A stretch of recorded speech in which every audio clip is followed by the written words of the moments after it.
ముఖ్యమంత్రి సహాయ నిధి ద్వారా కూటమి ప్రభుత్వం వచ్చిన తర్వాత సెంట్రల్ నియోజకవర్గంలో అనారోగ్యంతో బాధపడుతున్న పేదలకు సుమారుగా 7.8 కోట్ల రూపాయలు సీఎంఆర్ఎఫ్ చెక్కులను బాధితులకు పంపిణీ చేశారు. సీఎంఆర్ఎఫ్ పేదల పాలిట వరం. పేదలకు అన్ని విధాల తెలుగుదేశం పార్టీ అండగా ఉంటుందని ఈ సందర్భంగా ఎమ్మెల్యే బోండా ఉమ పేర్కొన్నారు.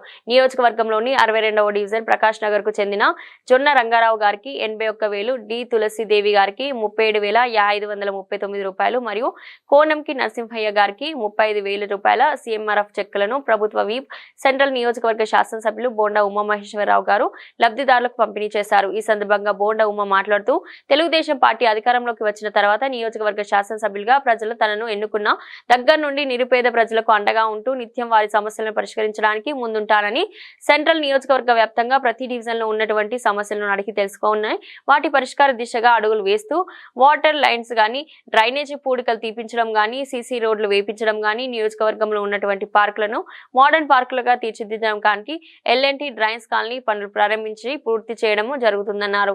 అత్యవసర పరిస్థితుల్లో ఉండి వైద్యం చేయించుకోలేని వారికి చేయూతనిస్తూ ముఖ్యమంత్రి సహాయ నిధి చెక్కులను ప్రతిరోజు కూడా ఎమ్మెల్యే కార్యాలయంలో లబ్ధిదారులకు పారదర్శకంగా ఎటువంటి అవినీతి జరగకుండా అందిస్తున్నామని చెప్పారు. అనారోగ్యంతో బాధపడుతూ కార్పొరేట్ స్థాయిలో వైద్యం పొందలేని బాధితులకు ముఖ్యమంత్రి సహాయ నిధి అండగా నిలుస్తుందన్నారు.